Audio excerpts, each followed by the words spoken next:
After the Boston Celtics' second loss of the regular season to the Philadelphia 76ers, Joe Mazzulla had some words for the media after the game. We all dive into that on this episode of Celtics Digest, looking at what Joe Mazzulla had to say about the Boston Celtics after their second loss. We'll also be looking at how the Celtics have some inconsistent shooting numbers in their past couple games, and that might be a reason why they might be losing some more games than usual. And then we'll also be looking at an injury update for tonight's game versus the Brooklyn Nets for the first in-season tournament. I'm Bruce Veliz. Welcome back to this episode of Celtics Digest. But before we get into any Celtics news, I would like to let you guys know that roughly right around 84% of our viewers, 83.6% to be exact, are not subscribed, and we'd greatly appreciate it if you guys hit that big old red subscribe button and joined the Celtics Digest family. We can't thank everyone enough that's already hit that subscribe button, and if you guys want to make sure you guys are staying tuned with everything Boston Celtics, we have a live stream tonight for the Boston Celtics Brooklyn Nets watch along for the first in-season tournament. If that's something that interests you, make sure to join. But if you guys want to make sure you guys stay up on all Celtics news, hit that subscribe button and join as well. We'll be providing Celtics content almost daily for you guys. But let's get into the news at hand. Grab a snack, as this episode is a jam-packed one. Diving in first, we'll be looking at the news with Neemias Queta still possibly being out for the Boston Celtics. Now, Neemias Queta has not been able to play a game for the Boston Celtics this regular season, as he's been on the injury report the whole time. And ahead of this Brooklyn Nets game, it looks like he'll be on the injury report again. As you guys can see, the injury report for tonight's game for the Brooklyn Nets as of yesterday, Neemias Queta with right foot injury management is still out and is the only one that is listed on the injury report. For the Celtics, that is good, as Neemias Queta is the only one on the injury report. And in the past games, Derrick White had been probable with some personal reasons. Kristaps Porzingis had the right eye sty. Oshae Brissett had some thumb problems. So it's good to see that only Neemias Queta is the one on the injury report, but it's still sad to see Neemias Queta not get his shine yet. As many Celtics fans and myself, we are big supporters here of Neemias Queta on the Celtics Digest. He balled out for the Boston Celtics in the preseason, was looking to be the potential backup center for the Boston Celtics after the play time he received in the preseason, but hasn't been able to show his skills on the main floor yet. Hopefully, he can come back for the Celtics, hopefully soon, and the Celtics will be able to show off Neemias Queta's skills, and the league will be in shock, as I personally think Neemias Queta has a role on the Celtics team. Let me know what you guys think in the comment section down below. Do you guys think Neemias Queta has a role on this Celtics team that we haven't seen so far?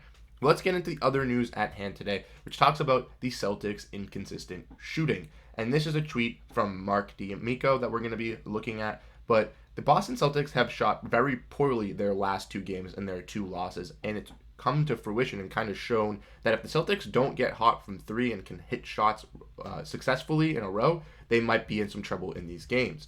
As we can see, the Celtics shot 39% in each of their last two games. They lost one in OT to Minnesota, and they missed the game-tying shot at the buzzer in the other. They're barely losing on poor shooting nights, which is an early indication that they have a pretty wide margin for error, which is very true. Obviously, if the Celtics have poor shooting nights, they'll still have guys that can go off. Guys like Kristaps Porzingis were dominating in the rim, and so was Jayson Tatum in the Philadelphia 76ers game, while Jaylen Brown was attacking the rim in the Minnesota Timberwolves game. Hopefully, the Celtics can get their shots down. As we've seen in the earlier games in the regular season, they were very consistent from three. Last game, not that consistent from three, not even at a three until the second quarter, and I believe it was Sam Hauser that hit one of the first threes for the Boston Celtics in the last game. But the Celtics definitely need to get their three-point shooting better. Jayson Tatum did not have a good look last game, but obviously there are going to be some nights where they just don't come out and shoot well, and there are going to be nights where they come out and shoot better. We need the bench to also step up on the shooting as well. Payton Pritchard, we talked about him in our last video. If you guys missed that, you guys can check that out. But Payton Pritchard's been very inconsistent shooting for the bench, and the bench definitely needs some scoring that can be consistent, and that is something that I'm looking forward to see tonight in the Brooklyn Nets game. Someone on the bench to step up and be a consistent scorer for this team. But let's dive in the news at hand today, looking at the more important news, talking about Joe Mazzulla calling people out. And Joe Mazzulla had a lot of words to say after the Philadelphia 76ers game. After the Minnesota Timberwolves game, we broke it down in the post game. Joe Mazzulla said it was a fun game, thought it was a very good classic, number one offense versus number one defense. Said he would have been more frustrated with that loss last season, but realized this season it's just about working on building back. And unfortunately, the Celtics weren't able to work back in their next contest, and this is what Joe Mazzulla had to say. This is a quote from Jared Weiss, where Joe Mazzulla said that the Celtics bigs need to learn from Joel Embiid about staying in the paint on defense to protect the rim. He was asked why his bigs aren't staying in the paint, and Joe Mazzulla gave a snarky response of, well, there is a rule called D3, but I don't know if it's a rule anymore, but I'll have to look it up. Referring to the defensive 3-second rule, which I thought was very funny. Joe Mazzulla was clapping back at the media saying, you want to make fun of me for talking about how we can't guard Embiid in the paint? It's because we statistically can't, because we'll get calls on us. And that is because Joel Embiid was staying in the paint for a majority of the game, and Joel Embiid was dominating the Boston Celtics down low. If we want to look at Joel Embiid's stats from the game versus the Celtics, he played 37 minutes, put up 27 points, shot 50% from the field, 1 for 4 from 3 with 10 rebounds, 4 assists, 1 steal, and 4 blocks. The Celtics could do nothing to stop him offensively or defensively. Joel Embiid was a perfect rim protector for the Boston Celtics, as the Celtics were scared to attack the rim versus the Philadelphia 76ers, reluctantly taking more three-pointers than they should have, and even though their threes weren't falling, they were still sticking to that game as they were scared to target Embiid. The only reasons they were really driving on Embiid was if Embiid was already going up to the top of the key with Kristaps, Porzingis, or Al Horford to set the pick, and he was getting switched off of. Then it was easy to drive off of him, and for the Celtics to get rebounds, one of the main reasons they could get rebounds on defensive possessions was if Joel Embiid come to set a screen and said player were to take a pick-and-pop three. Those were the main reasons why the Celtics could dominate against Joel Embiid. And if Joel Embiid was not on the floor, the Celtics were doing very, very good. But with Joel Embiid out on the floor, the Celtics had no way to stop him. And that was very, very prevalent.